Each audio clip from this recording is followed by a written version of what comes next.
ઔષધ જો આરોગીએ તો તનના દર્દો જાય, પણ તંદુરસ્ત તન મન બને સ્વાધ્યાય સતત જો થાય। જીવન બદલાય જાય હો સ્વાધ્યાયના રંગમાં, જીવન બદલાય જાય હો સ્વાધ્યાયના રંગમાં, મન બુદ્ધિ દિવ્યતાય હો સ્વાધ્યાયના રંગમાં, મન બુદ્ધિ દિવ્ય થાય હો સ્વાધ્યાયના રંગમાં, અસ્મિતા વિદાય ભાવ ગણો ઉભરાય, અસ્મિતા વિજાય ભાવ ગણો ઉભરાય, તન મન ના તાપ જાય હો સ્વાધ્યાયના રંગમાં, તન મન ના તાપ જાય હો સ્વાધ્યાયના રંગમાં, જીવન બદલાય જાય હો સ્વાધ્યાયના રંગમાં, જીવન બદલાય જાય હો સ્વાધ્યાયના રંગમાં, તેજસ્વી તાપમાય લાસારી વિસરાય, તેજસ્વી તાપમાય લાચારી વિસરાય, દિનતા તો દૂર થાય હો સ્વાધ્યાયના રંગમાં, દિનતા તો દૂર થાય હો સ્વાધ્યાયના રંગમાં, જીવન બદલાય જાય હો સ્વાધ્યાયના રંગમાં, જીવન બદલાય જાય હો સ્વાધ્યાયના રંગમાં, બાલિશતા વિસરાય બુઢાપો દૂર થાય, બાલિશતા વિસરાય બુઢાપો દૂર થાય, યૌવન રહેતું સદાય હો સ્વાધ્યાયના રંગમાં, યૌવન રહેતું સદાય હો સ્વાધ્યાયના રંગમાં, જીવન બદલાય જાય હો સ્વાધ્યાયના રંગમાં, જીવન બદલાય જાય હો સ્વાધ્યાયના રંગમાં, જીવની પિસાણ થાય જગ કેરી દાણ થાય, જીવની પિસાણ થાય જગ કેરી જાણ થાય,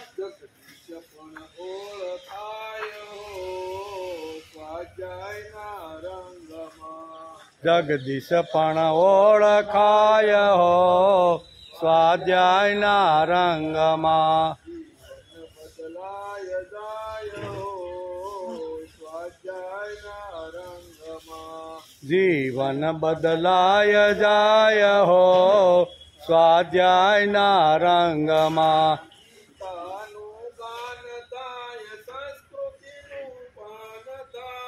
ગીતાનું ગાન થાય સંસ્કૃતિનું પાન થાય,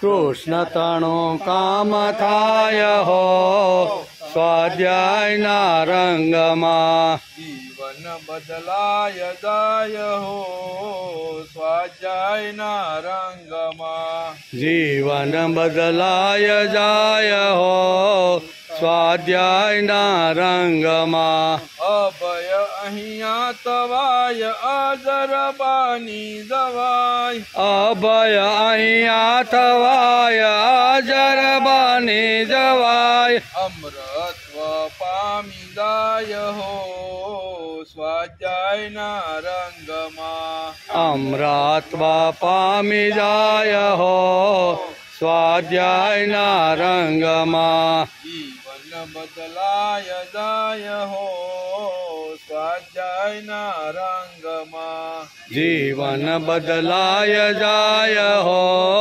સ્વાધ્યાયના રંગમાં દાનવ મટી જવાય માનવ બની જવાય દાનવ મટી જવાય માનવ બની જવાય માધવથી પ્યાર થાય હો સ્વાધ્યાયના રંગમાં માધવથી પ્યાર થાય હો સ્વાધ્યાયના રંગમાં જીવન બદલાય જાય હો સ્વાધ્યાયના રંગમાં જીવન બદલાય જાય હો સ્વાધ્યાયના રંગમાં પાંડુરંગ સંગ થાય સ્વાધ્યાય શીખાય જાય પાંડુરંગ સંગ થાય સ્વાધ્યાય શીખાય જાય પાકો રંગાય જાય હો સ્વાધ્યાયના રંગમાં પાકો રંગાય જાય હો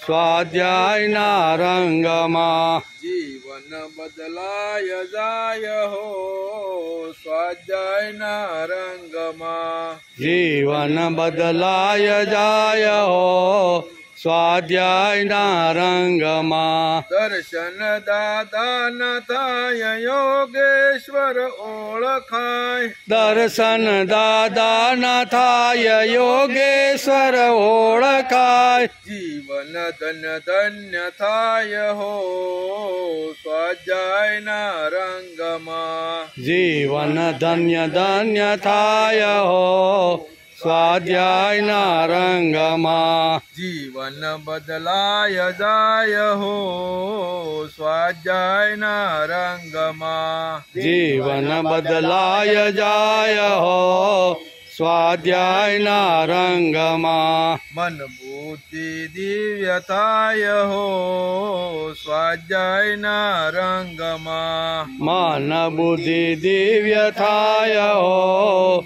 સ્વાધ્યાયના રંગમાં જાય છે માનવી ને પોતાને ઓળખવામાં પણ ઈશ્વરને પણ ઓળખે જો સતત કરે સ્વાધ્યાય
તમારે એમ કહીએ આમાં જેવું છે કાઢી નાખો કાઢી નાખો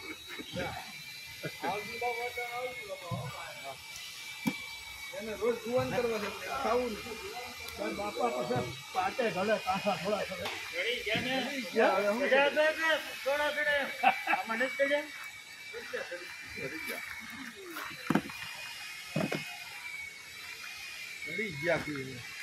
થોડા થોડા હતા સંસ્કાર હતા નમે તેન આવૃતમ જ્ઞાનમેતેન આવૃતં જ્ઞાનમેતેન આવૃતમ જ્ઞાનમેતેન જ્ઞાનિનો નિત્યવેરિણા જ્ઞાનિનો નિત્યવેરિણા જ્ઞાનીનો નિત્યવેરિણા જ્ઞાનીનો નિત્યવેરિણા આવૃતમ જ્ઞાનમેતેન જ્ઞાનીનો નિત્યવેરિણા આવૃતં જ્ઞાનમેતેન જ્ઞાનીનો નિત્યવેરિણા કામરૂપેણ કૌન્તેય કામરૂપેણ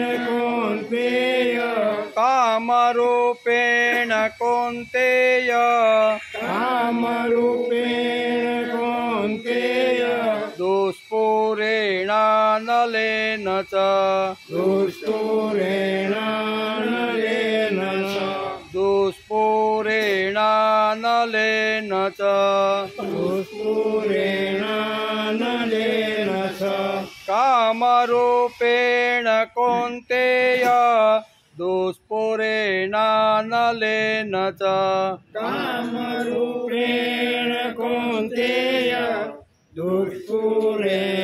દુષ્પુરેણાનલેન ચ આવૃતમ જ્ઞાનમેતેન જ્ઞાનીનો નિત્યવેરિણા કામરૂપેણ કૌન્તેય દુષ્પુરેણાનલેન ચ આવૃતં જ્ઞાનમેતેન જ્ઞાનીનો નિત્યવેરિણા કામરૂપેણ કૌન્તેય દુષ્પુરેણાનલેન ચ ઇન્દ્રિયાણિ મનોબુદ્ધિર ઇન્દ્રિયાણિ મનોબુદ્ધિ ઇન્દ્રિયાણિ મનોબુદ્ધિર ઇન્દ્રિયાણિ મનોબુદ્ધિ તસ્યાધિષ્ઠાનમુચ્યતે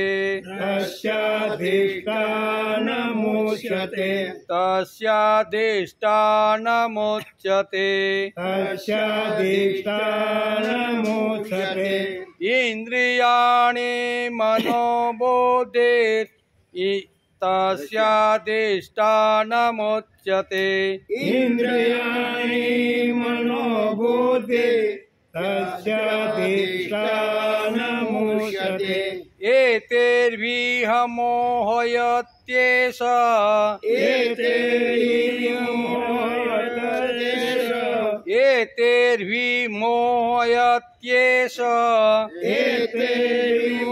એતૈર્વિમોહયત્યેષ જ્ઞાનમાવૃત્ય દેહિનમ જ્ઞાનમાવૃત્ય દેહિનમ જ્ઞાનમાવૃત્ય દેહિનમ જ્ઞાનમાવૃત્ય દેહિનમ એતૈર્વિમોહયત્યેષ જ્ઞાનમાવૃત્ય દેહિનમ એતૈર્વિમોહયત્યેષ જ્ઞાનમાવૃત્ય દેહિનમ ઇન્દ્રિયાણિ મનોર્બુદ્ધિ તસ્યાધિષ્ઠાનતિમુચ્યતે એતૈર્વિમોહયત્યેષ જ્ઞાનમાવૃત્ય દેહિનમ ઇન્દ્રિયાણિ મનોબુદ્ધિ તસ્યાધિષ્ઠાનમુચ્યતે એતૈર્વિમોહયત્યેષ જ્ઞાનમાવૃત્ય દેહિનમ બે સાથે 39 ચાલે આવૃતમ જ્ઞાનમેતેન જ્ઞાનીનો નિત્યવેરિણા કામરૂપેણ કૌન્તેય દુષ્પુરેણાનલેન ચ ઇન્દ્રિયાણિ મનોબુદ્ધિ તસ્યાધિષ્ઠાનમુચ્યતે એતૈર્વિમોહયત્યેષ જ્ઞાનમાવૃત્ય દેહિનમ જ્ઞાનમાવૃત્ય દેહિનમ હરિ ઓમ વસુદેવ સુતદેવં કંચચારુણમાર્દનમ દેવકી પરમાનંદમ કૃષ્ણં વંદે જગદ્ગુરુ गुरुर्ब्रह्मा गुरुर्विष्णु गुरुदेवो महेश्वर गुरु साक्षात् परब्रह्म तस्मै श्री गुरुवे नमः। नारायणं नमस्तुभ्यं नरं चैव नरोत्तमं देवी सरस्वती व्यासं ततो जयमुदीरये ततो जयमुदीरये।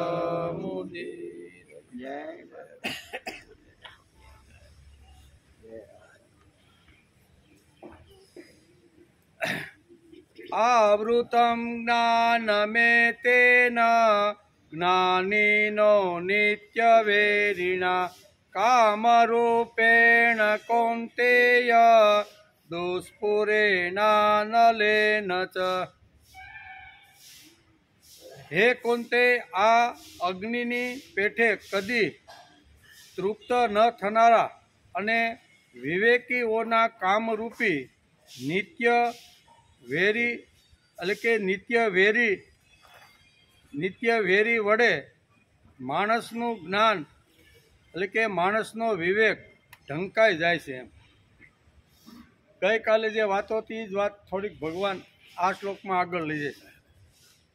આજે શ્રીમદ ભગવદ્ ગીતા ચિંતન શરૂ થયું એનો 203જો દિવસ એમ। ગઈકાલે આપણે ત્રીજા અધ્યાયના 38મા શ્લોકને આપણે નમસ્કાર કર્યા। એમાં કઈ વાતો હતી એ જ વાતો થોડી આ 39મા શ્લોકમાં ભગવાને ફરી અર્જુનને આ વાત કીધી છે। ગઈકાલે આપણે જોતા હતા જેમ ધુમાડાથી અગ્નિ અને મેલથી આરસી ઢંકાય છે, જેમ ઓર વડે ગર્ભ ઢંકાય છે, તેમજ તે કામ વડે આ જ્ઞાન ઢંકાયેલું છે એવું ભગવાને ગઈકાલે અર્જુનને સમજાવ્યું। ભગવાન અર્જુનને કહે છે કે કામનો તારી જોડે વિરોધ નથી, તેમ ઇન્દ્રિય શક્તિ જોડે પણ તેનો વિરોધ નથી એમ। કામનો હુમલો છે જ્ઞાન ઉપર, કામ જ્ઞાન પર ફટકો મારે એટલે કે મારવા આવે છે। કામને લીધે શું બગડે છે તો કે જ્ઞાન બગડે છે, કામને હિસાબે જ્ઞાન બગડે છે એમ ભગવાન અર્જુનને સ્પષ્ટ રીતે સમજાવે છે। તેના માટે ગીતાકારે દ્રષ્ટાંતો આપીને સમજાવવાનો પ્રયત્ન કર્યો। 3 દ્રષ્ટાંત આપ્યા 38મા શ્લોકની અંદર, બરાબર। એક તો આરસી, અરીસા ઉપર ધૂળ લાગે તો આપણો ચહેરો એમાં આપણે જોઈ શકતા નથી। અગ્નિ આપણે પેટાવેલો હોય અને ધુમાડો જો વધારે થઈ ગયો હોય તો અગ્નિ પણ ધુમાડાના હિસાબે દેખાતો નથી। એવી રીતે ઓર વડે ગર્ભ પણ દેખાતો નહીં। આ 3 દ્રષ્ટાંતો ભગવાને 38મા શ્લોકમાં ભગવાને અર્જુનને આપીને સમજાવવાનો પ્રયત્ન કર્યો છે।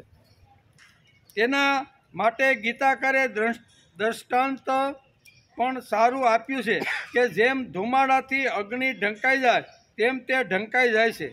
ધુમાડો શું કરે તો કે અગ્નિનું સામર્થ્ય ઓછું કરી નાખે। ધુમાડાનું કામ શું છે તો કે અગ્નિનું જે સામર્થ્ય હોય એ ઓછું કરી નાખે છે, તેને નિસ્તેજ બનાવી દે છે। આવી રીતે કામ જીવનું સામર્થ્ય ઓછું કરી નાખે, નિસ્તેજ કરે, તેના લીધે જીવ લાચાર બની જાય છે। જીવ ઉપરનો આખા ભગવાને દ્રષ્ટાંતો આપી અને જીવ લાચાર કેવી રીતનો બને છે એ આ 3 દ્રષ્ટાંતો આપીને ગઈકાલે ભગવાને 38મા શ્લોકમાં આ વાત આપને સમજાવી। કામ આવ્યો કે જીવ આત્મગૌરવ ખોઈ બેસે। એકવાર માણસના જીવનમાં કામની શરૂઆત થઈ, જોઈએ ગમે તે રીતે બાય ખરીદ્યો બોરો ઓર સ્ટીલ, મહેનત કરી અને કાં તો કે હું એ વસ્તુને લાવીશ અથવા અહીં કહે છે કે હું ચોરી કરીને લાવીશ, કોઈ પણ હિસાબે હું બાય બોરો ઓર સ્ટીલ કરીને લાવીશ। કામ આવ્યો કે જીવ આત્મગૌરવ ખોઈ બેસે છે। 2 પૈસાની વસ્તુ માટે પણ જીવ પોતાનું આત્મગૌરવ વેચી નાખે, થોડી વસ્તુ માટે પણ પોતાનું આત્મગૌરવ વેચી નાખે છે। જીવનો આત્માનંદ જાય, આત્મા તૃપ્તિ પણ જાય। જે માનવ પુણ્યોહમ ધન્યોહમ ગર્જના કરી શકે છે તે કામના પ્રભાવથી નિસ્તેજ થઈ જાય છે. જે જીવ હું પુણ્ય છું, હું ધન્ય છું, આવી રીતનો જીવ જે કહે છે, એની જગ્યાએ માણસનો કામના આવે તો એ નિસ્તેજ, એનો પ્રભાવથી નિસ્તેજ કરી જાય છે. પછી જીવને લાગે છે કે હું કોણ, મારી આ જગતમાં કિંમત શું. વાસ્તવમાં આ સૃષ્ટિનો ચાલક આપણો બાપ છે. તે છતાં કામનાના પ્રભાવથી આપણે લાચાર બની જઈએ. આપણી અંદર આવેલી જે શક્તિ છે એ આપણો બાપ છે, એ આપણે સંભાળે છે, એ આપણું પોષણ કરે છે, ગમે તે રીતે આપણે સંભાળવાનો પ્રયત્ન કરે છે. પણ એકવાર કામનો પ્રવેશ થાય તો માણસ બિચારો બાપડો અને લાચાર બની જાય છે, એમ કહે છે. પછી જીવને લાગે છે કે હું કોણ, મારી આ જગતમાં કિંમત હું. પછી એમ લાગવા માંડે ભગવાન આપણો બાપ છે, ભગવાન આપણો ચાલક છે, છતાં કામનાના પ્રભાવથી આપણે લાચાર બની જઈએ છીએ. જીવનમાંથી તેજ ચાલુ જાય. એકવાર કામના જોઈએ કોઈ પણ હિસાબે, કાં તો મહેનત કરો, કાં તો ચોરીને લાવો, કાં તો કરજ કરીને લાવો, પણ એ વસ્તુ મારે જોઈએ ને જોઈએ. આવી કામના જ્યારે માણસને નિર્માણ થાય છે ત્યારે જીવ લાચાર બની જાય, ધીમે ધીમે ચાલ્યું જાય છે. એમ આ શ્લોકમાં કહે છે, કચરાથી ધૂળથી અરીસો મેલો થઈ જાય છે. આ અરીસો એટલે જ જીવ. અરીસો અહીં દ્રષ્ટાંત, ભગવાને 3 દ્રષ્ટાંત આપીને સમજાવવાનો પ્રયત્ન કર્યો છે. અરીસાનું દ્રષ્ટાંત આપીને ભગવાન આપણને સમજાવે છે કે ભગવાનનું પ્રતિબિંબ જોવાનું હોય તો જીવમાં જોવા મળે. આ દુનિયાની અંદર માણસ કરતાં ઘણા જીવો એવા છે કે આપણા કરતાં વધારે શક્તિશાળી છે, બળવાન છે, બુદ્ધિમાન છે, બરાબર ને. આપણે તો એન્જિનિયર જો બનવાનું હોય ને તો 25 વર્ષ સુધી લાખો રૂપિયા ખર્ચીને બાપ દીકરાને મોટો એન્જિનિયર બનાવે. 100 માળની બિલ્ડિંગ બનાવવાની હોય ને તો એ એન્જિનિયર બરોબર તમારું સ્ટ્રક્ચર બનાવીને કે આ રીતે તમે માલ સામાનને સ્ટીલ વાપરશો ને તો 100 માળ આની ઉપર તમે લેશો ને તો પણ કાંઈ એને અગવડ આવશે નહીં. પણ એ શું કરવું પડે તો કે એને 25-30 વર્ષ સુધી એને ભણવું પડે. અને ભણ્યા પછી બાપ લાખો ને કરોડો રૂપિયા જ્યારે ખર્ચે છે ને ત્યારે આ એન્જિનિયર તૈયાર થાય છે. એની પાછળ કેટલી લોકોની મહેનત હોય છે, ભણાવવાવાળા, પૈસા ખર્ચવાવાળા, પછી એને સંભાળવાવાળા ઘણા બધા લોકો જ્યારે ભેગા થાય છે ત્યારે માંડ 25-27 વર્ષે આ ભાઈ એન્જિનિયર બને છે. ફુગરી કોઈ દિવસ કોઈ જગ્યાએ કોઈ સ્કૂલમાં ભણવા માટે ગઈ છે. આપણે બધાએ ઘણીવાર આ દ્રષ્ટાંત પણ પાંડુરંગ સાથી દાદા ઘણીવાર આપે કે સુગરી જે માળો બનાવે છે ને એ માળો અદ્ભુત માળો છે અને એની અંદર બધી જ વસ્તુ હોય છે. બેડરૂમ હોય છે, કિચન હોલ હોય છે, પછી મહેમાન આવે તો ને ક્યાં આ અંદર અનેક પ્રકારના આવી રીતના હોલ અથવા રૂમ બનાવેલા હોય છે. તાકાત નથી કે આપણે એવો માળો આપણે જો કદાચ હોય હાથમાં લઈને જો ગૂંથવા બેહીને તો એ માળો આપણાથી થાય નહીં. પણ સરસ સાંચની અંદર નાની નાની વસ્તુઓ લાવી અને ગૂંથી અને માળો બનાવે કે નહીં. હવે એ સુગરી અથવા ચકલી ક્યાં ભણવા ગીતી ભાઈ? એને એન્જિનિયર જો બનવાનું હોય, માળો બનવાનો હોય તો એને ક્યાંક ભણવા તો જવું પડે ને. પણ શાસ્ત્રકારો કહે છે કે આ માણસ છે ને એ એટલો દુર્બળ પ્રાણી છે કે એને ભણતા આવી રીતના 27 વર્ષ લાગે ત્યારે મોટો ડૉક્ટર કે મોટો એન્જિનિયર કે મોટો આવી રીતનો બિઝનેસમેન બને છે. પણ પશુ પક્ષી ઘણા એવા બધા શક્તિશાળી છે કે કોઈ જગ્યાએ કોઈ સ્કૂલમાં જતા નથી પણ છતાંય શક્તિશાળી અને બળવાન આપણા કરતાં હોય છે કે નથી હોતા? હોય જ છે. તેથી અહીંયા ઘણા અહીં કહે છે ને કે અહીંયા ભગવાનનું પ્રતિબિંબ જોવાની તાકાત ફક્ત જીવમાં છે.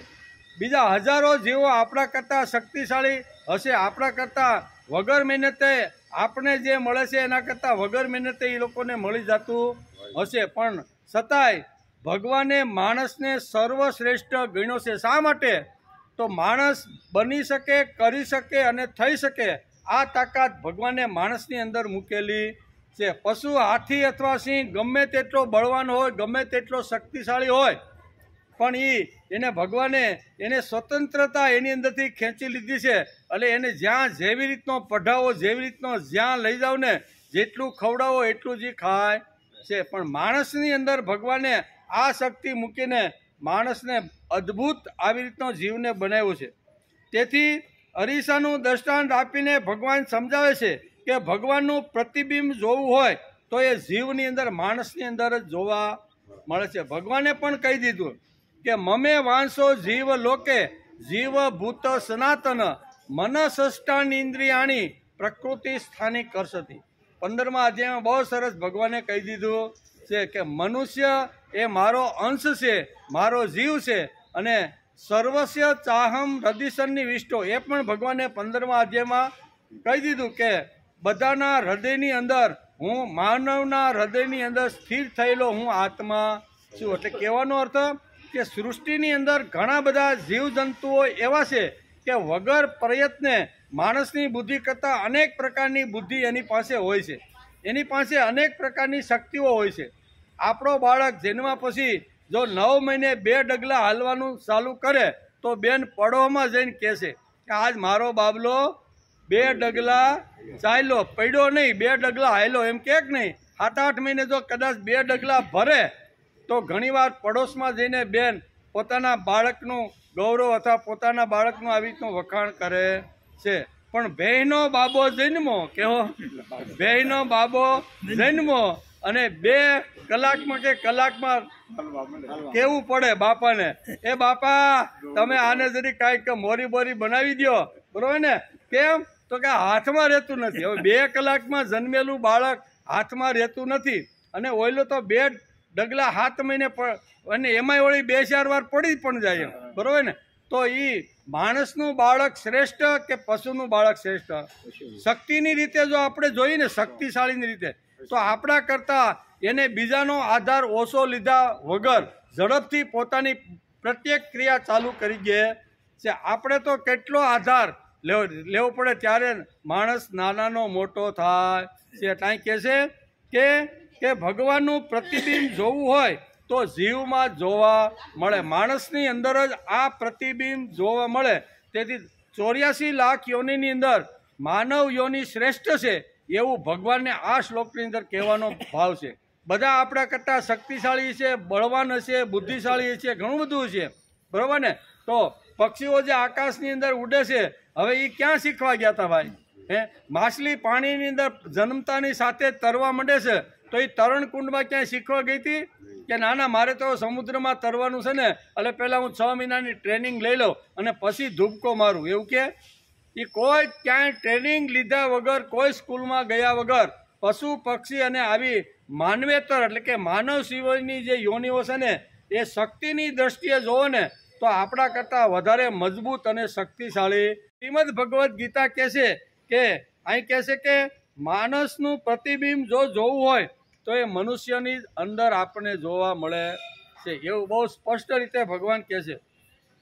ભગવાનનું પ્રતિબિંબ જોવાની તાકાત જીવમાં છે. તે ઠેકાણે ભગવાનનું પ્રતિબિંબ જોવા ન મળતા દુઃખ, દૈન્ય, દારિદ્ર્ય અને એનાથી થાકેલો, કંટાળેલો, દીન દુબળો, લાચાર અને નિસ્તેજ થયેલો જીવડો આજે દેખાય છે. એનું કારણ કે જીવની અંદર કામના જો એકવાર ઊભી થઈ જાય તો જીવ બિચારો લાચાર અને દીન દુબળો થઈ જાય છે. એમ કે જે ઠેકાણે ભગવાનના દર્શન થવા જોઈએ તે અરીસો જ મેલો થઈ ગયો છે. કારણ કે અહીં કહે છે બિંબ અને પ્રતિબિંબ. અરીસાની અંદર આપણે જે જોઈએ ને એ આપણું એમાં પ્રતિબિંબ પડે છે અને બિંબ તો અંદર છે જ, એમ કે. તેથી આ શ્લોકની અંદર ભગવાન 39મા શ્લોકની અંદર 3જા અધ્યાયમાં આ જ વાત ભગવાન આપણને આગળ સમજાવે છે. આગળના શ્લોકમાં 3 દ્રષ્ટાંતો આપીને ભગવાને અહીંયા જીવની જે સ્થિતિ હતી એ જીવની સ્થિતિનું વર્ણન કર્યું છે. અહીંયા શ્રીમદ ભગવદ્ ગીતાના 3જા અધ્યાયના 39મા શ્લોકમાં ભગવાન કહે છે આવૃતમ જ્ઞાનમેતેના જ્ઞાનીનો નિત્ય વેરિણા કામરૂપેણ કૌંતેય દુષ્પુરેણા નલેન ચ.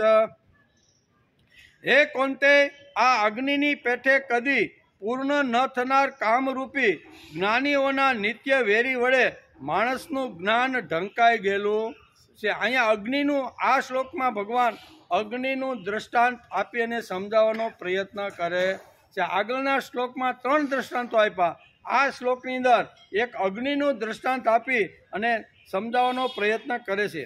આ શ્લોકમાં ભગવાન દ્રષ્ટાંત આપીને સમજાવે છે કે જીવરૂપી અરીસામાં ભગવાનના દર્શન થવા જોઈએ. જીવરૂપી અહીં કે અરીસાની અંદર ભગવાનના દર્શન થવા જોઈએ.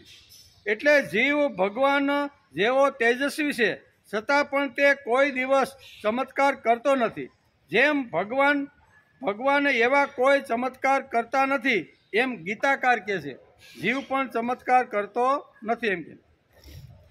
તેજસ્વીતા, જ્ઞાનમયતા, ભાવમયતા, કર્મ પ્રવણતા જેમ જેમ જીવની અંદર વધતી જાય છે તેમ તેમ જીવ પવિત્ર અને પ્રભુની વધારે નજીક જાતો જાય છે. આ 4 ગુણોનું વર્ણન અહીંયા 39મા શ્લોકની અંદર ભગવાન કરે છે કે તેજસ્વીતા, જ્ઞાનમયતા, ભાવમયતા અને કર્મ પ્રવણતા. આ જેમ જેમ જીવની અંદર વધતી જાય છે ને એમ જીવ વધારેમાં વધારે ભગવાનની નજીક જતો જાય છે. ભગવાનની નજીક જો જવાનું હોય, પ્રભુના ખોળામાં અંત સમયે જો બેસવાનું હોય ને, તો આ 4 વાતો શાસ્ત્રકારો આપને સમજાવે છે કે માણસનું જીવન તેજસ્વી હોવું જોઈએ.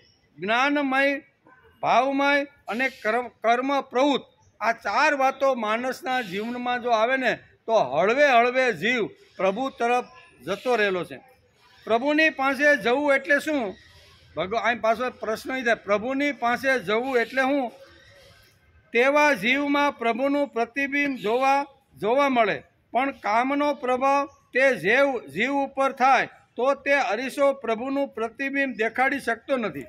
આપણે જીવો પ્રતિબિંબ રૂપ છીએ અને ભગવાન બિંબ રૂપ છે. કેવા? આપણે પ્રતિબિંબ અને ભગવાન કેવા છે? બિંબ રૂપ. એટલે આ વાત અહીં સમજાવવાનો પ્રયત્ન શાસ્ત્રકારોએ આપને સમજાવ્યો છે. ભગવાનને ક્યાં જોવું? માણસમાં જોવું. ઘણા માણસમાં ભગવાન દેખાતો નથી, કારણ કે જીવ મેલો થઈ ગયો છે. ઘણા માણસની અંદર ભગવાન દેખાતો નથી, કારણ જીવ મેલો થઈ ગયો છે. જીવ એટલે કે અરીસો મેલો થઈ જાય તો ભગવાનનું પ્રતિબિંબ કે આપણા શરીરનું પ્રતિબિંબ એમાં આપણે જોઈ શકતા નથી. વાસ્તવમાં ભગવાનના દર્શન આકાશમાં ન થવા જોઈએ, માનવમાં થવા જોઈએ. એટલે કે માનવમાં ભગવાન દેખાતો નથી. આ જ મોટી સમસ્યા છે. ભગવાન આકાશમાં નથી, ભગવાન મંદિરમાં નથી. હશે ના નથી આપણી, પણ મૂળ વસ્તુ છે કે સર્વસ્ય ચાહમ હૃદય સન્નિવિષ્ટો. ભગવાન જો આકાશમાં હોય તો મારું જીવન કોણ ચલાવે ભાઈ? ભગવાન જો મંદિરમાં જ બેઠો હોય તો મને ઉઠાડે છે, સુવાડે છે, સ્મૃતિ આપે છે, શક્તિ આપે છે અને શાંતિ આપે છે. આ 3 વાતો જો ભગવાન મને આપતો હોય તો આકાશમાં એલો ભગવાન એ આપી શકતો નથી. પણ મારી અંદર રહેલો જે ભગવાન બેઠો છે ને એ 24 કલાક મારું જીવન ચલાવે છે. મને ઉઠાડ્યા પછી સ્મૃતિનું દાન આપે કે નહીં? રાત્રે આપણે બધું જ ભૂલી જાય ત્યારે જ આપણે ઊંઘ આવે છે. આપણી સ્મૃતિ છે ને એ વિસ્મૃતિ થઈ જાય, એટલે ભૂલાઈ જાય. અને 10-11 વાગે માણસ જ્યારે પથારીમાં પડે ને ત્યારે દુનિયાની બધી જે કામના છે, વાસના છે, મારે આ જોઈએ, તે જોઈએ, આવતીકાલે મારે આ જોશે, આ બધું જ્યારે વિસરાઈ જાય, આ જ્યારે બધું વિસ્મૃત થઈ જાય, ભૂલાઈ જાય, ત્યારે જ માણસને ઊંઘ આવે છે. ભગવાન કહે છે, દીકરા શાંતિથી થાયકો ફાયકો પથારીમાં તું સૂઈ જા. તારું બધું જે કાંઈ પોટલું છે ને કામના અને વાસનાનું, એ પોટલાને હું સંભાળવાનો પ્રયત્ન કરી. આમ બધું જ પોટલું ભગવાન જાતે ઉઠાવી અને ભગવાન સંભાળે ત્યારે માણસ 8-8 કલાક નસકોરા બોલાવીને ઘસાટ માણસ ઊંઘી જાય છે. શા માટે ઊંઘો? તો કે કોઈ ચિંતા નહીં, કોઈ નિરાશા નહીં, મન ઉપર થકાવટ નહીં, કંઈ નહીં. બધું જ પોટલું ભગવાનને લઈ લીધું ત્યારે માણસને ફર્સ્ટ ક્લાસની ઊંઘ આવે છે. અને સવારે જેવા ઉઠ્યા ભગવાન કહે છે કે ગઈકાલની વિસ્મૃતિ મારા આ જીવને થઈ હતી, હવે આ જીવને પાછી એને મારે સ્મૃતિ કરાવવાની છે. એટલે ભગવાન આપણે ઉઠીને એટલે સ્મૃતિનું દાન સીધું જ કરાવે કે રાત્રે તને મેં જે વિસ્મૃતિ કરાવી હતી બરાબર, ત્યારે તને ઊંઘ આવી અને હવે તને પાછી સ્મૃતિનું દાન કરું છું. એટલે ભગવાન આ સ્મૃતિનું દાન કરાવી અને આપણી કામના વાસના લેવાનું, મૂકવાનું, જવાનું નહીં ભૂલી ગયા હતા ને એ બધી સ્મૃતિનું જ્ઞાન ભગવાન ફરીથી આપણને કરાવે છે. તેથી આપણા જીવની અંદર સ્મૃતિ આવી રીતના આવે છે. બીજી વાત છે કે દિવસ દરમિયાન માણસ ખૂબ પ્રયત્ન કરે, પુરુષાર્થ કરે, મહેનત કરે અને થાયકો પાયકો જ્યારે ઘરે આવે ને ત્યારે ભૂખ તો લાગેલી હોય છે. એટલે ભગવાન આપણે સરસ મજાનું રાંધેલું જે હોય ને એ આપણે ખાઈએ છીએ અને એમાંથી પછી આપણે સરસ મજાની શક્તિ મળે છે. ખોરાકમાંથી શક્તિ મળે. શક્તિ મળ્યા પછી આપણે ફરીથી હાલતા ચાલતા બોલતા ચાલતા થઈ જાય છે. એટલે બીજું દાન ભગવાન કયું કરે કે જેમાં પછી એ ખોરાકમાંથી કચરો જુદો કરી અને એમાંથી શક્તિ નિર્માણ કરે છે અને એ શક્તિથી ફરીથી માણસ આજ આંગણામાં હસતો રમતો કિલોલ કરતો પુરુષાર્થ કરતો જગતની અંદર દોડધામ કરે છે. પહેલું દાન આપ્યું સ્મૃતિનું, બીજું દાન ભગવાને આપ્યું શક્તિનું અને ત્રીજું દાન ભગવાન આખો દિવસ કામ કર્યું, મહેનત કરી, પુરુષાર્થ કર્યો, બધું જ કર્યું. એટલે થાયકો પાયકો જ્યારે પથારીમાં પડે ને ત્યારે ભગવાન એને શાંતિનું દાન આપે છે કે દીકરા શાંતિથી સૂઈ જા, હું તને શાંતિ મળી કે નહીં. એટલે સ્મૃતિ, શક્તિ અને શાંતિ આ ત્રણ દાન જીવને ભગવાન રોજ આપતો રહેલો છે. તેથી 84 લાખ યોનિની અંદર શ્રેષ્ઠ યોનિ કઈ છે તો કે માનવની છે. જીવ એટલે માણસ છે.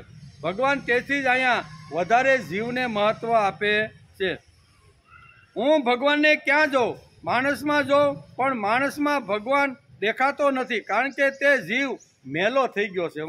જીવ એકવાર મેલો થઈ જાય એટલે માનવની અંદર એ ભગવાન જોઈ શકતો નથી. બરાબર ને? તેથી ભગવાને બહુ સરસ, આપણે શાસ્ત્રનો જો ઊંડો અભ્યાસ કરીએ તો ઘણીવાર આપણો પાડોશી હોય એની સાથે ઝઘડો થયો હોય, ભાઈ હોય, શેઢા બાબતે કોર્ટમાં કેસ ચાલતો હોય તો આપણે એમાં ભગવાન જોઈ શકીએ? એમાં તો હરામ કરે બે સાહ મારા લઈ લીધા. હા, આવું દેખાય ને. ભાઈમાં પણ ભગવાન જોઈ શકતા નથી. પડોશીમાં પણ માણસ ઘણીવાર ઝઘડાઓ થાય એટલે કે આવો ક્યાં મને ભટકી ગયો, આના કરતાં બીજી સોસાયટીમાં રાખ્યું હોત તો. ઘણીવાર આવું માણસના મન ઉપર આવી રીતની ઘણી બધી આઘાત અને પ્રત્યાઘાતો લાગતા હોય છે. તો એવે વખતે શાસ્ત્રકારો કહે છે કે માણસની અંદર ભગવાન એને દેખાતો નથી. પડોશમાં ન દેખાય, ભાઈની અંદર ન દેખાય ત્યારે શું કરવાનું? ભગવાન તો સર્વસ્ય ચાહમ હૃદયસનની વિષ્ટો, આમ ભગવાને ગીતામાં સ્પષ્ટ કહી દીધું છે. તો બધાના હૃદયમાં જો રામ બેઠો હોય તો મને ભાઈમાં કે પડોશીમાં રામ કેમ દેખાતો નથી? આ એક પ્રશ્ન, બહુ જ્વલંત પ્રશ્ન છે. પણ શ્રીમદ ભગવદ્ ગીતા આપણે આનો ઉકેલ આપે છે. શ્રીમદ ભગવદ્ ગીતા કહે છે કાંઈ વાંધો નહીં, સૃષ્ટિની અંદર ઘણા બધા મનુષ્યો છે, ઘણા સાથે વેર હશે, ઝેર હશે, ઘણીવાર કોર્ટમાં કેસ ચાલતા છે, ઘણું બધું નાનું મોટું માણસને એકાબીજા પ્રત્યે રાગ દ્વેષ ઘણો બધો હશે. પણ માણસના પ્રતિનિધિ તરીકે મા બાપને તું ભગવાન સમજી અને રોજ એને સેવા કરીને, રોજ એને તું નમસ્કાર કરીને, એટલે માનવ જાતના જેટલા કરોડો ને અબજો જે માનવ છે ને એની અંદર જ્યાં તારો નમસ્કાર પહોંચી જશે. એના બધાના પ્રતિનિધિ તરીકે કોણ છે? મા બાપ. માતૃદેવો ભવ અને પિતૃદેવો ભવ. માને દેવ સમજ, પિતાને દેવ સમજ. આ ભારતીય સંસ્કૃતિ અંદર ઉત્કૃષ્ટ વાતો આપણા શાસ્ત્રકારોએ કરી છે. તેથી દરેકમાં કદાચ આપણે ભગવાન જોઈ શકીએ ને. સિંહમાં જોઈ શકીએ.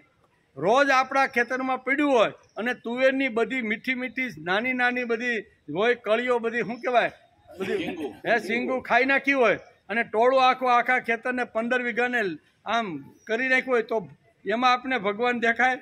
એમાં આપણે એમ થાય કે આનો મોકો આવે ને તો આને બંદૂકે બધાને મારા ખેતરની બધું ખેદાન મેદાન કરી, એટલે એમાં આપણે દેખાય નહીં. પછી ઘણીવાર ચિત્તો હોય કે વાઘ હોય કે વરુ હોય એ ઘણીવાર આપણા બાળકને ઘણીવાર ઉપાડી જાય અને એને ખાઈ જાય તો આપણે એમાં ભગવાન દેખાય? આપણે દેખાતો નથી. ત્યારે શાસ્ત્રકારો કહે છે કે પશુ સૃષ્ટિના પ્રતિનિધિ તરીકે ગાય છે, તું ગાયને નમસ્કાર કરી લે એટલે વાઘ વરુ જે કાંઈ હશે ને એને બધાના તારા નમસ્કાર પહોંચી જશે. જીવની અંદર આ તાકાત છે ને એ તાકાતની વાત ભગવાન અહીં કહે છે.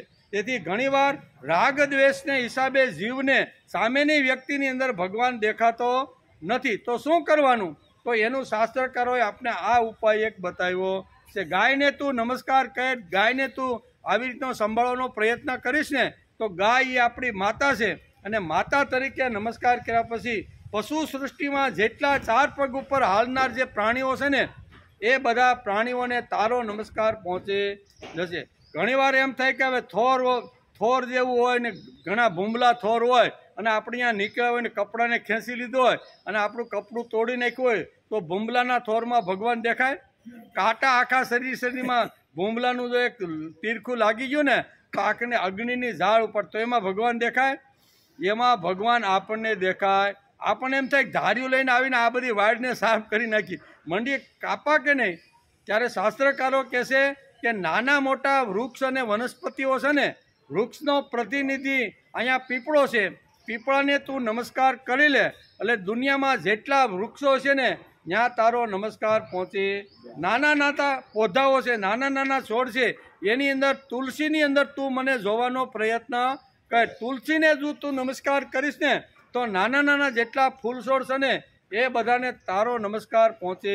આ જીવને આપેલું ભગવાને વરદાન છે. ભગવાને આવી રીતનું કીધું છે કે કદાચ તને સૃષ્ટિની અંદર માણસમાં ભગવાન ન દેખાય, તને પશુમાં ભગવાન ન દેખાય, તમે આવા કાંટાળા વૃક્ષની અંદર ભગવાન ન દેખાય તો તારે શું કરવાનું?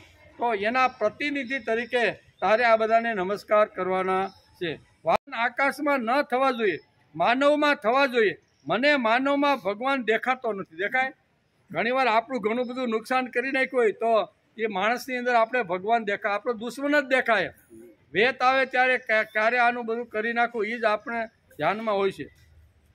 કારણ કે તે ક્ષુદ્ર છે, લાચાર છે, નિષ્પ્રેમ છે, ભાવ શૂન્ય છે. આવા માણસને ભગવાન કેમ સમજાય? આ બંને શ્લોકમાં ભગવાને દ્રષ્ટાંતો બહુ સારા આપ્યા છે. બંને શ્લોકની અંદર આગલા 38મા શ્લોકની અંદર 3 દ્રષ્ટાંતો આપ્યા. આની અંદર અગ્નિનું દ્રષ્ટાંત આપીને આ શ્લોકમાં ભગવાન આપણે સમજાવવા માગે છે.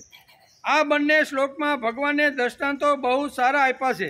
આ દ્રષ્ટાંતો આપીને ભગવાને જીવાત્માનું બરોબર ચરિત્ર ચિત્રણ કરી દીધું. જીવ કેવી રીતનો છે એનું ચરિત્ર ચિત્રણ અહીંયા શ્રીમદ ભગવદ્ ગીતામાં ભગવાને કર્યું છે. જુદા જુદા દ્રષ્ટાંતો ભગવાને આપ્યા છે, તેમાં ભગવાનને કંઈક આપણને સમજાવવાનું છે. એમ કે પ્રત્યેક દ્રષ્ટામાં કંઈક જુદું જુદું કહેવાનું છે. જેમ ધુમાડો અગ્નિને નિસ્તેજ અને સામર્થ્યહીન બનાવે છે, તેમ કામ જીવને નિસ્તેજ અને સામર્થ્યહીન બનાવી દે. અહીંયા ધુમાડાનો દ્રષ્ટાંત આપીને ભગવાન સમજાવે છે અહીં કે કામ પણ એક આવી રીતનું તત્વ છે કે જે માણસને સામર્થ્યહીન અને શક્તિહીન બનાવી દે છે, નિસ્તેજ બનાવી દે છે. કામ અગ્નિરૂપ છે.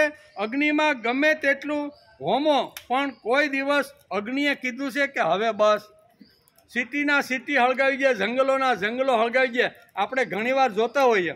અહીંયા આ 39મા શ્લોકમાં ભગવાન અગ્નિનું દ્રષ્ટાંત આપીને સમજાવવાનો પ્રયત્ન કરે છે. અગ્નિને ગમે તેટલું આપો, ગમે તેટલું ખવડાવો, પણ એને કોઈ દી સંતોષ છે? ક્યારેય એને સંતોષ થતો નથી. જંગલોના જંગલો સાફ કરી નાખે કે નહીં? અરે શહેરોના શહેર, કોઈ મોટી બિલ્ડિંગમાં જો આગ લાગી હોય ને તો કરોડો ને અબજો રૂપિયાનું નુકસાન આ અગ્નિ કરી નાખે. એ બસ અલમ એટલે બસ. અગ્નિ કોઈ દી બસ કહેતી નથી. એ તો જેટલું ખાવાનું મળે ને એમાં તો એને મજા જ આવી જાય છે. તેથી સુભાષિતકાર આપણા શાસ્ત્રજ્ઞો એમ કહે છે કે 7 તત્વો જગતની અંદર એવા છે કે એને કોઈ દી ધરવ થતો નથી. એ કોઈ દી ધરાય નહીં. એમ એવા 7 તત્વો આ જગતની અંદર ભગવાને રાખી દીધા છે. કયા તત્વો છે? તો સુભાષિતકાર બહુ સરસ રીતે એક શ્લોક સમજાવી અને અગ્નિની સાથે આ બીજા 6 તત્વો છે ને એ તત્વોને કોઈ દિવસ એની ભૂખ જાતી. ગમે તેટલું આ હાથે હાથ તત્વોને ખવડાવો, પીવડાવો, મોજ કરાવો, પણ હજી અમને આપો એમ જ કરતા રહેલા છે. કયા 7 તત્વો છે એનું સુંદર મજાનું સુભાષિતકારે વર્ણન કર્યું છે. સપ્તતાની ન પૂર્યન્તે પૂર્યમાણાન્ય કેશવ બ્રાહ્મણ અગ્નિયમ રાજા પયોધિરુત ગૃહમ. આ 7 તત્વો એવા છે એને ગમે તેટલું માણસ ખવડાવે તો એને ઓડકાર આવતો નથી. ભીમને જેમ ઓડકાર ન આવે ને તેમ અહીંયા આને પણ ઓડકાર આવતો નથી. કયા 7 તત્વો છે? આ 7 વસ્તુ એવી છે કે તમે તેને ગમે તેટલું આપો તો પણ તેમને કોઈ દી ઓડકાર કે સંતોષ થતો, ગમે એટલું આપો ને એને સંતોષ થાય નહીં. એમાં શાસ્ત્રકારોએ પહેલા બ્રાહ્મણનું નામ આપ્યું. કોનું? બ્રાહ્મણને ગમે એટલું આપો, બરોબર, લગ્ન પૂરા થઈ જાય અને 10,000ની દક્ષિણા આપો કે બાપા બહુ સરસ, તમે અમારે અહીંયા સરસ વિધિ ગઈ, ત્યારે એ કે બસ 10,000. આ માંડવો બાંધવાવાળાને આ કેટરવાળાને તમે લાખો કેટલા રૂપિયા આપો છો, તમે બરોબર કરોડો રૂપિયા આપો છો, બસ મને 10,000. એને કોઈ દી સંતોષ થાય નહીં. 50,000 આપો તો કે બસ આ કેટરવાળાને એક થાળીના 700 રૂપિયા તમે આપ્યા. કેટલા? એક ડીશના 700 રૂપિયા તમે આપ્યા. એટલે અહીંયા કહેવાનો અર્થ કે બ્રાહ્મણ એક એવી વસ્તુ છે, એવું તત્વ છે.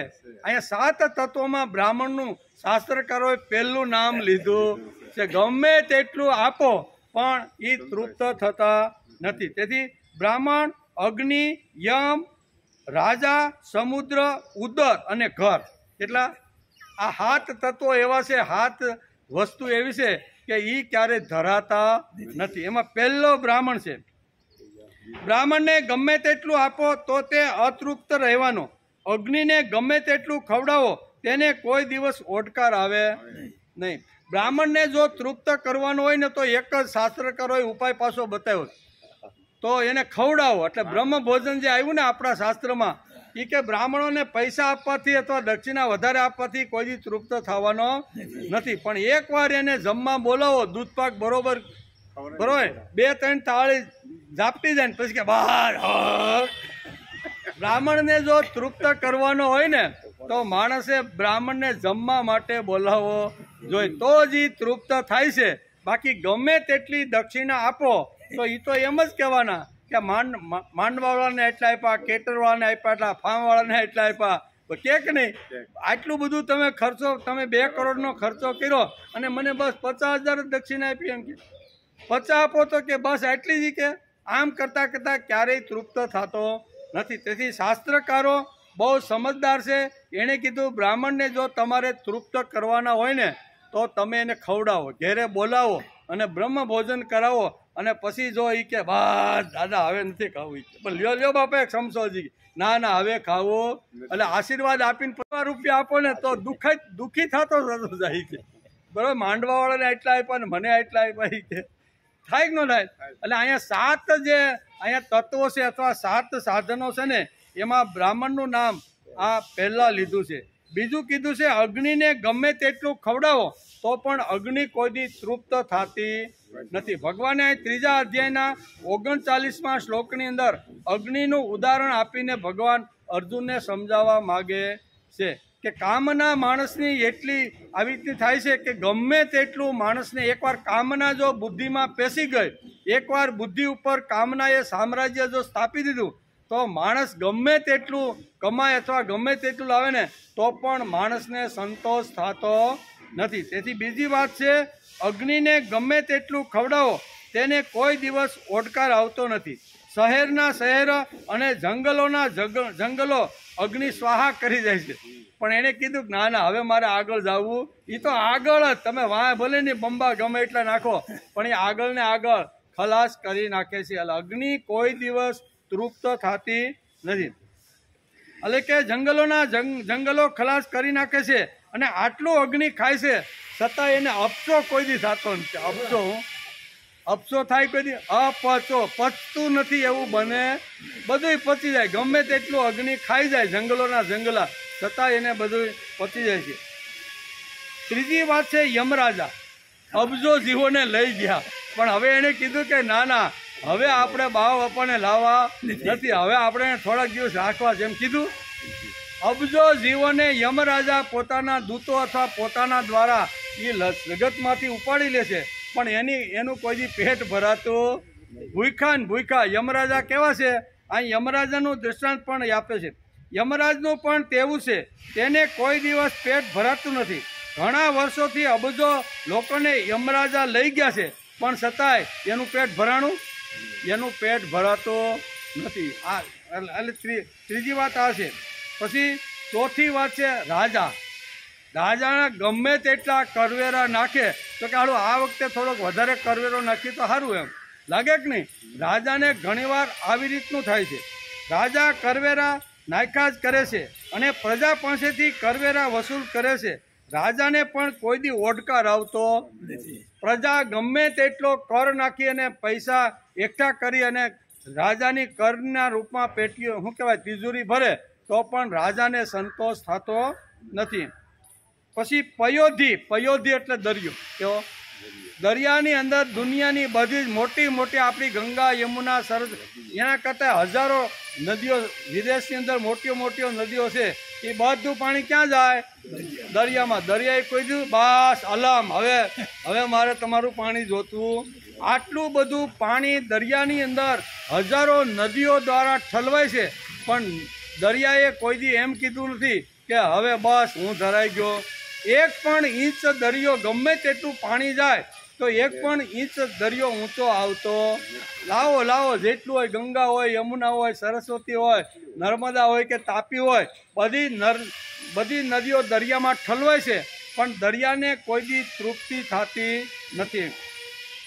તેથી પયોધ એટલે દરિયો. આખી દુનિયાની નદીઓનું પાણી સમુદ્રમાં ઠલવાય છે પણ તેનું પેટ ભરાતું જ નથી. એક ઇંચ પણ દરિયો ગમે તેટલી નદી એની અંદર જાય તો એક ઇંચ દરિયો પણ ઉપર આવતો નથી એમ કે. પછી ઉદર એટલે પેટ. આપણું પેટ છે ને એ કોઈ દી કે આજે માનો કે સવારે નાસ્તો કર્યો હોય તો 12-1 વાગે ભાઈ શું બનાવ્યું છે આજે? ઉદર કોઈ દિવસ એમ કહેતો નથી કે ના હવે એકવાર જમી લીધું છે ને હવે મારે 1 મહિનો સુધી જમવું. 2-5 કલાક પછી જમવાનું માણસ માગે. ઉદર આપણું એમ છે. ઉદર એટલે પેટ. આપણું પેટ કોઈ દિવસ ભરાતું નથી. 4-6 કલાકે ભૂખ લાગે ગમે તેટલું ખાઈએ પણ પાછું ખાવા તો જોઈએ. 80 વર્ષ સુધી આપણે ખાતા રહ્યા છીએ. કેટલા? 80 વર્ષ સુધી. અને એક દિવસનું આપણે 3 કિલો ગણીએ અને 30 દિવસના 90 કિલો થયું ને એટલે એક મહિનાનું 90 કિલો. એવા 12 મહિનાનું 9 તેરી 27 200 ને શું કહેવા 2700 કિલો થયું. અને એને ગુણતા 80 વર્ષ સુધી જાય ને તો ખાંડીઓ આ ઉદર પેટની અંદર ગયું છે કે નહીં? એટલું તોય ખાલી કે ભાઈ તે 70 ખાંડી અનાજ તો તે 70 વર્ષમાં પચાવી કાઢ્યું. બરોબર. દર વર્ષે 1 ખાંડી કદાચ તો અંદર નાખતો હોઈશ ને તો તારા 70 વર્ષે 70 ખાંડી થયું કે નહીં? હવે 70 ખાંડીનો જો આપણે વજન ને બધું જોઈને તો આપણે ખબર પડે એ બધું ગયું ક્યાં? ઉદરમાં. પણ છતાંય ઉદર શું કે આજે શું બનાવ્યું છે? ભજીયા બનાવ્યા છે કે શું કે? બપોરે જમ્યા હોય પછી વહુ બટાને પૂછે આજ મહેમાન આવ્યા છે તો પટ્ટીના ભજીયા કે શું બનાવ્યું છે? એ કે મેથીના બનાવ્યા કે પટ્ટીના. એટલે ઉદર કોઈ દિવસ ગમે તેટલું ખાય પણ 5-6 કલાકે 7 કલાકે માણસને પાછું ઉદર એટલે પેટ ખાવાનું માગે. અને આપણું પેટ કોઈ દિવસ ભરાતું નથી અને ગમે તેટલું ખાઈએ પણ પાછું ખાવા જોઈએ. અને 7મી વાત છે ગૃહ એટલે ઘર. બરાબર. ઘરની અંદર આપણે ગમે તેવો બંગલો બનાવી પણ વસ્તુ લાવવાની ચાલુ જ કે નહીં? નાની મોટી વસ્તુ એકાદ દિવસમાં તો 2-3 વસ્તુ તો એવી છે કે જે આપણે ઘરની અંદર ઉમરાની નાખ્યા વગર રહેતા જરૂર હોય કે ન હોય સસ્તી જોઈ અથવા સેલ જોયું નથી કે માણસ લાવે. એટલે ઘર કોઈ દી ધરાય? ગમે તેટલી આપણે બહારથી વસ્તુ લાવી અને ઘર આપણે શું કાંઈ ઓરડાઓ આપણે ભરી દઈએ છીએ.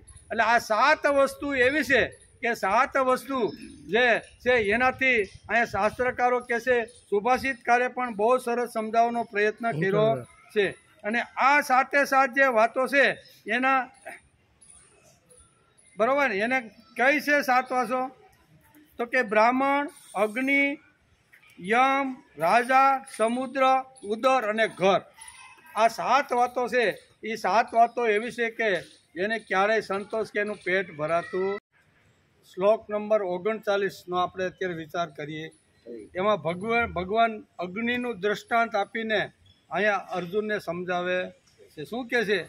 આવૃતમ જ્ઞાનમે તેન જ્ઞાનીનો નિત્ય વેરિણામ કામરૂપેણ કૌંતેય દુષ્પુરેણા નલે નચ. અનલ એટલે અગ્નિ એમ બરાબર. અગ્નિનું દ્રષ્ટાંત આપીને ભગવાન અહીંયા સમજાવે છે. આ શ્લોકમાં આવૃતમ જ્ઞાનમ એતેન આવો શબ્દ ભગવાને વાપર્યો છે. પહેલો જ આવૃતમ જ્ઞાન મેતેન એમ ભગવાને કહ્યું છે. અજ્ઞાન નિમિત્તમ કહ્યું નથી. કામરૂપી નિત્ય વેરી વડે માણસનું જ્ઞાન અને માણસનો વિવેક ઢંકાયેલું છે. જ્ઞાન ગયું અને અજ્ઞાન આવ્યું એમ કહેવાને બદલે ભગવાને આ શ્લોકમાં જ્ઞાનામૃતમ કહ્યું છે. જ્ઞાન આવૃત કર્યું છે. કેવું? અજ્ઞાન ગયું અને જ્ઞાન આવ્યું એવો શબ્દ ભગવાને ન વાપરતા અહીંયા કયો શબ્દ વાપર્યો છે? તો કે આવૃતમ જ્ઞાન મેતે ન. આવૃતમ જ્ઞાન મેતે ન એટલે જ્ઞાન આવૃત થયું એમ. જ્ઞાનનું પરિણામ તૃપ્તિ, સમાધાન અને ઓડકાર છે. જ્ઞાન આવ્યું એટલે એની પરીક્ષા, જ્ઞાનની પરીક્ષા કરવાની હોય જીવની અંદર, તો જીવની અંદર આ 3 ગુણો જોવા મળે એટલે સમજી લેવાનું કે જ્ઞાનની આવૃત્તિ અથવા જ્ઞાનનું એની અંદર નિરૂપણ ધીમે ધીમે થતું રહ્યું છે. કઈ વાત છે? તો એક તો જ્ઞાન મળવાથી માણસને તૃપ્તિ થઈ જાય, ઓડકાર આવી જાય કે બસ ભગવાનનું જ્ઞાન મળી ગયું. પછી સમાધાન થઈ જાય અને ત્રીજો છે ઓડકાર આવી જાય. એકવાર માના હાથનો લાડવો ખાય, ભીમનું દ્રષ્ટાંત ઘણીવાર દાદા પાંડુરંગ પણ આપે છે મહાભારતની અંદર, બરોબર. તો એ ભીમને ઓડકાર ક્યારે આવ્યો? તો કે કુંતા માતાએ 5 નાની નાની લાડવી લઈ અને રસોડામાંથી રસોઈયાને કીધું કે આ બધું આ રસોડામાં ખલાસ કરી નાખ્યું છે. આ જટાવડો આપણા આ શું કહેવાય શ્રાદ્ધની અંદર કોણ આવ્યો છે? કારણ કે અર્જુનને શું કહેવાય ભીમને મારવાનો કૌરવોએ પ્રયત્ન કર્યો, ઝેર ખવડાવ્યું. ઝેર ખવડાવી અને એને નદીની અંદર વહેતો કરી દીધો. સમુદ્રના તળિયે ગયો અને ત્યાં પછી એમના સગા સંબંધી જ બધા આ લોકો મળ્યા, ઝેર એનું ઉતારી નાખ્યું. ભીમ ઘણા વર્ષો સુધી ત્યાં રહ્યો અને પાછો બહાર આવ્યો ને તો એની જટા ને મૂછ ને બધું વધી ગયું હતું. બહાર એ વાર્તામાં આ બધું આવે એમ. શું કહેવાય આપણા પુરાણ ખોલીને તો પુરાણમાં આ બધી વાર્તાઓ આવે. એટલે અહીં તો દાઢી બધી વધી ગઈ અને બ્રાહ્મણો અત્યારે હસ્તિનાપુર અહીંયા જતા હતા. એટલે બ્રાહ્મણોને ભીમે પૂછ્યું, કારણ કે ભીમને કોઈ બ્રાહ્મણ ઓળખી શક્યું નહીં, કારણ કે ભીમ દાઢી ને મૂછ ને જટા એટલા બધા વધી ગયા હતા તો ભીમને કોઈ ઓળખી શક્યું નથી. એટલે ભીમભાઈએ કીધું કે બ્રાહ્મણોને કીધું કે આ બધા ક્યાં જાઓ છો? તો કે તમને ખબર નથી કારણ કે ભીમ મૃત્યુ પામ્યો છે, એના શ્રાદ્ધની વિધિ હસ્તિનાપુરમાં છે અને અમે બ્રહ્મ ભોજન કરવા માટે અમને પાંડવોએ હસ્તિનાપુરમાં બોલાવ્યા છે. એટલે અમે ત્યાં એ શ્રાદ્ધની અંદર જાય છે. તો કે મને લઈ જાઓ નહીં. ભીમ શું કહે છે? ભીમનું જ શ્રાદ્ધ હતું, બરાબર. તો કે મને લઈ જાઓ એમ. તો કે કાંઈ વાંધો નહીં, હાલ તું અમારી જોડે. પણ આપણે પૂછ્યું ક્યારે? એના કરતાં તમે બધા ઝાડવા ઉપર ચડી જાઓ બ્રાહ્મણોને કે, અને હું આખું ઝાડવું ઊંચકાવું અને ધીમે ધીમે ઝડપથી આપણે ત્યાં હસ્તિનાર પહોંચ્યા. બધા બ્રાહ્મણો સહિત બધા અહીંયા ભોજનશાળાની અંદર અહીંયા શું કહેવાય જમવા માટે બધા બેઠા. કુંતી માતા સહિત બધા જ બાકીના પાંડવો હતા એ સરસ મજાની રસોઈ બનાવી અને બ્રહ્મ ભોજન બધાને કરાવ્યું છે. બ્રહ્મ ભોજન કરાવતા કરાવતા બધા ઓડકાર ખાઈને બધા ઊભા થઈ ગયા. એક આ દાઢી મૂછવાળો હતો ને એનું હાલ પેટ જ ભરાતું હતું. આગળ આવ્યું ને કે ભીમ ભૂખ આપણે શું કહીએ ને કે એનું પેટ ભરાય, ગમે એટલું ખવડાવ્યું. લાડવાના લાડવા બધા ખાલી કરી નાખ્યા, રસોડામાં ટંકોરી વાગવા લાગી. તો આ બ્રાહ્મણ તો ઊભો થતો નથી. એટલે કે ભાઈ લાવો લાવો, મને હજી ભૂખ લાગી છે.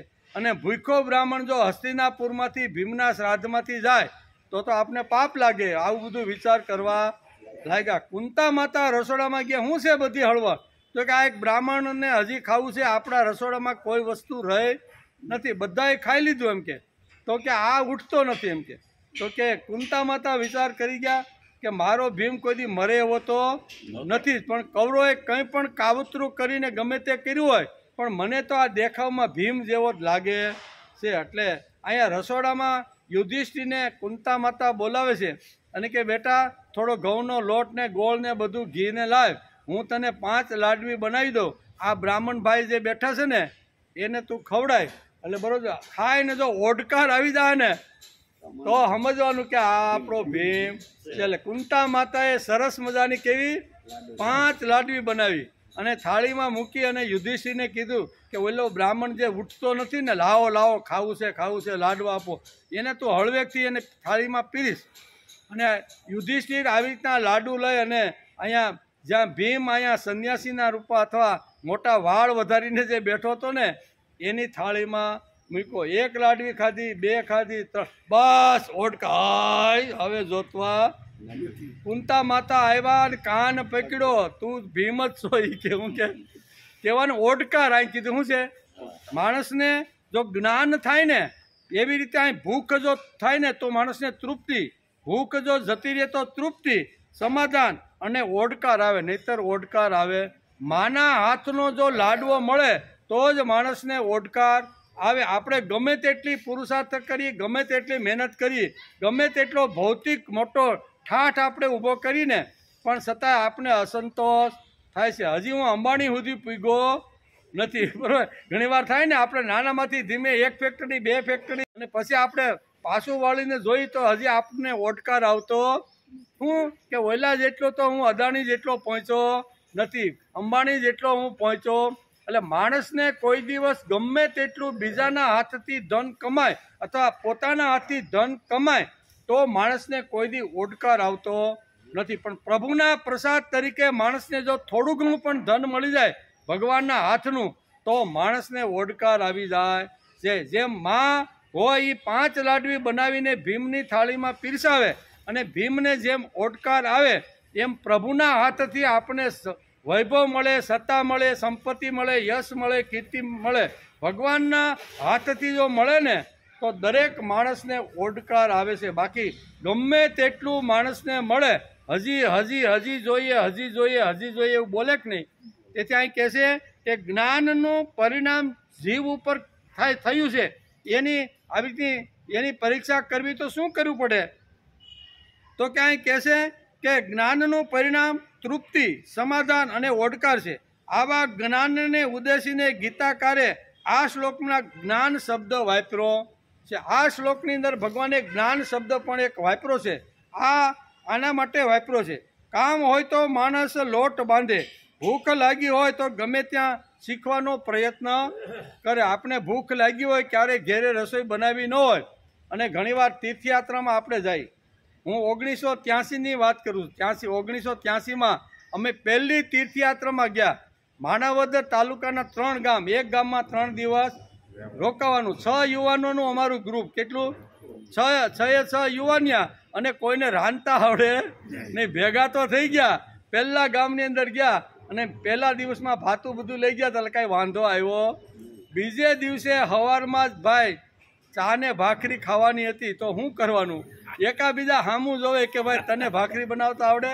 કે હાલી મને આવડતું નથી. કે શું કરવાનું? પણ ભૂખ તો બધાને લાગેલી જ હતી. કરવાનું શું? કે જેવી થાય એવી, ભારતનો નકશો થાય કે ગમે એમ થાય, થોડું પાણી, તેલ, લોટ ને બધું ભેગું કરીને કરો તો ખરા.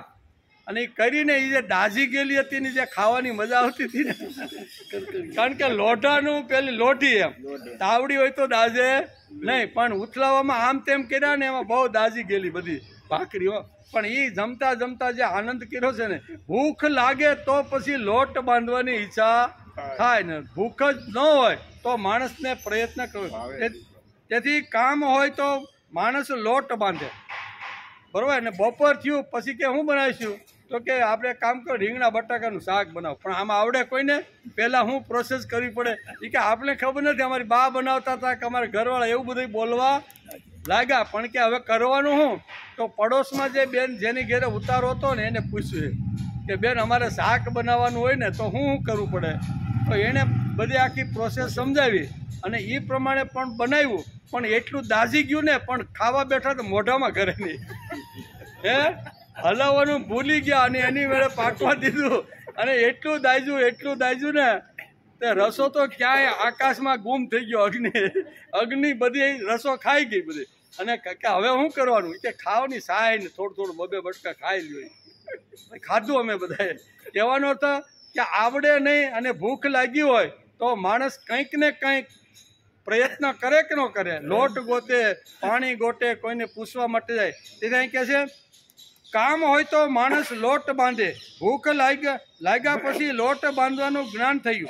એટલે જ કામ થકી જ જ્ઞાન થાય છે. એ પણ એક પ્રકારનું જ્ઞાન જ છે.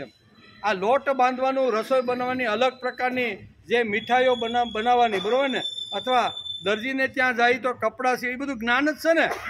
આપણા જેવાને કોઈ સીવવા માટે આપ્યું હોય, આ 5000નું કાપડ હારામાં હારું ગાંધી ભવનમાંથી લઈ આવ્યો હોય, આની સોવણી બનાવવાની છે, તો આપણે શું કરીએ? વેતરે તો એ છે ને આપણે વેતરી છીએ, પણ એ સોવણી થાય? એ સોવણી થાય નહીં. તેથી ગીતાકાર એમની નાની ધારી ગયા હતા ને, જ્ઞાન કહેતા નથી. રસોઈ બનાવવાનું જ્ઞાન હોય, સિલાઈનું કામ હોય કે ખેતીનું કામ હોય, એને અહીંયા શ્રીમદ ભગવદ્ ગીતા જ્ઞાન કહેતી. એ તો બધી માહિતીઓ છે. કેવી બધી માહિતી છે? રસોઈ બનાવવાની માહિતી, નવી નવી આવી રીતની રસોઈ અથવા નવા આવી રીતના જે કાંઈ હોય છે એ બધું બનાવવાની માહિતી હોય છે. તેને ગીતાકાર જ્ઞાન કહેતી નથી. આવૃતમ જ્ઞાન મેતેન જ્ઞાની નિત્યમ વૈરિણમ. આવો ભગવાને પ્રથમ લીટીની અંદર આ શ્લોકની અંદર આ વાત કરી છે. શું કહ્યું છે તે જાણવું જોઈએ. કામ એ જ્ઞાનનો નિત્ય વેરી શા માટે? એમ જ્ઞાન કામનો નિત્ય વેરી શા માટે? જેટલો કામ પ્રભાવી હોય તેટલું પ્રભાવી જ્ઞાન માણસ મેળવતો જાય. જે ક્ષેત્રમાં જેટલું પ્રભાવી હોય ને, એ ક્ષેત્રમાંથી બીજા ક્ષેત્રમાં જવાનું હોય તો એ માણસ જલ્દી આવી રીતનો ધાર્મિક થઈ જાય.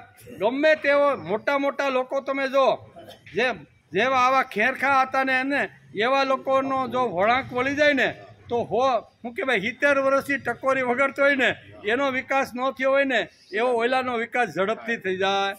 વાલિયાનો એક જ દિવસમાં વિકાસ થયાનું કારણ શું છે કે ખૂંખાર ડાકુ હતો એમ. એટલે એને બધાને ખબર. પણ આવા જે શક્તિશાળી માણસો જ્યારે પ્રભુ કાર્યમાં ને પ્રભુ તરફ વળે ને ત્યારે ઝડપથી ભગવાન સુધી પહોંચી જાય છે. તેથી અહીં કહે છે કામ એ જ્ઞાનનો નિત્ય વેરી શા માટે? જેટલો કામ પ્રભાવી હોય તેટલું પ્રભાવી જ્ઞાન માણસ મેળવતો જાય. તુલસીદાસની અંદર કામનો પ્રભાવ જબરજસ્ત હતો, બરાબર. રત્નાવલી વગર 1 મિનિટ રહી શકતા, આટલો જબરજસ્ત કામનો પ્રભાવ.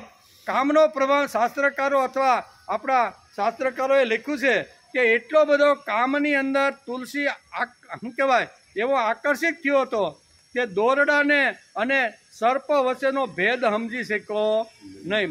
મળું જે હતું, માણસનું જે મયત હતું અને હોડીનું જે ત્રાપો હતો, એની વચ્ચેનો ભેદ સમજી શક્યો નહીં. એનું કારણ કામની અંદર એટલો આસક્ત માણસ થઈ ગયો હતો.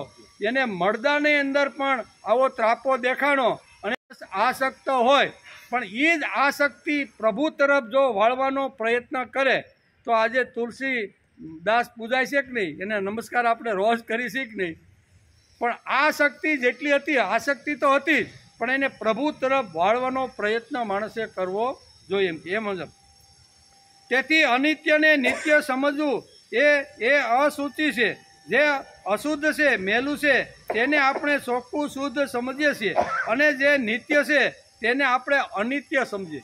નિત્ય મારો ભગવાન છે તેને આપણે અનિત્ય સમજીએ છીએ, અને જે વસ્તુ આપણી જોડે આવવાની નથી ને એને આપણે સત્ય સમજતા રહેલા સહી. એટલે વાત અહીંયા છે સત્ય જે શું કહેવાય, જે વસ્તુ છે, ગાય છે, ભેંસ છે, ધન છે, સંપત્તિ છે, છોકરાઓ છે, એના માટે માણસ વધારે આસક્ત થાય. જે ભેગું આવવાનું નથી એના માટે માણસ જબરજસ્ત પ્રયત્ન કરે છે. જે સાથે નથી આવવાનું એના માટે રાત દિવસ માણસ મહેનત કરે છે.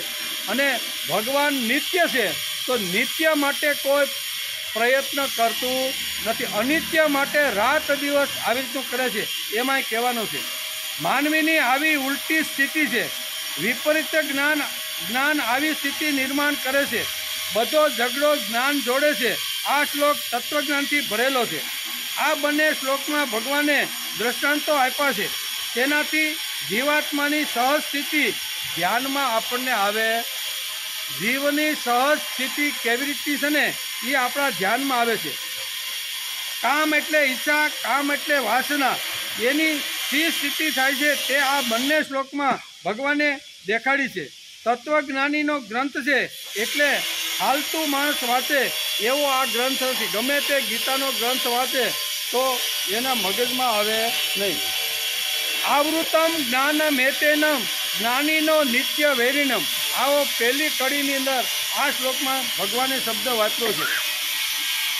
એટલે કે હોય તો તે કામને પકડવાનો કેવી રીતે? એકાદ ભાઈની 10 બાય 10ની ઓરડી હોય અને ઉંદરડો ઘૂસી જાય, મળે નહીં. નાની એવી ઓરડી હોય, નાનું એવું કુટુંબ હોય, બરાબર, ભાડે રહેતા હોય, ક્યાંય આર્થિક સ્થિતિ થોડીક નબળી હોય ને, તો 10 બાય 10ની ઓરડીમાં ઘણીવાર રહેવાનો માણસને પ્રસંગ ઊભો થાય છે. નાની ઓરડીમાં, અને એમાં એકાદો જો ઉંદરડો ઘૂસી ગયો તો ઘૂસી ગયેલા ઉંદરડાને કાઢવા માટે દંપતી બહુ મહેનત કરે, દવા વીખે, ઓયલું વીખે, તે વીખે, ઘણો બધો પ્રયત્ન કરે, પણ ઉંદર મળતો નથી. બરાબર, એટલે કે ઉંદર ઘૂસી જાય છે, તે મળે નહીં.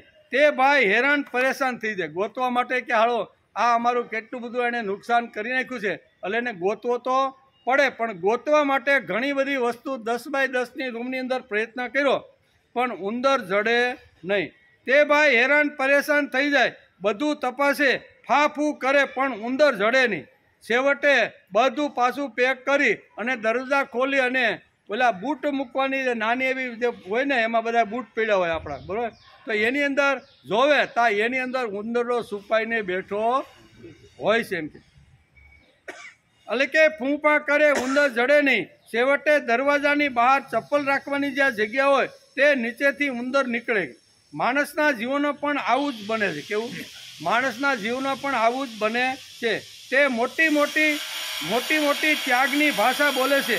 આ છોડ્યું, તે છોડ્યું, ફલાણું છોડ્યું, પત્ની છોડી, ઘર છોડ્યું, મા બાપ છોડ્યા, આવી ત્યાગની મોટી ભાષાઓ બોલ્યા જ કરે છે. તેમના જીવનમાં કામરૂપી ઉંદરડો ઘૂસી જાય છે. અહીંથી કામને છોડીને ગયો, પત્નીને છોડી, ઘરને છોડ્યું, મા બાપને છોડી, અને માણસ અહીંયા ગૃહ ત્યાગ કરીને ભાગ્યો, પણ ઉંદરડાના રૂપની અંદર પોતાના જીવનમાં ઘૂસી જાય છે.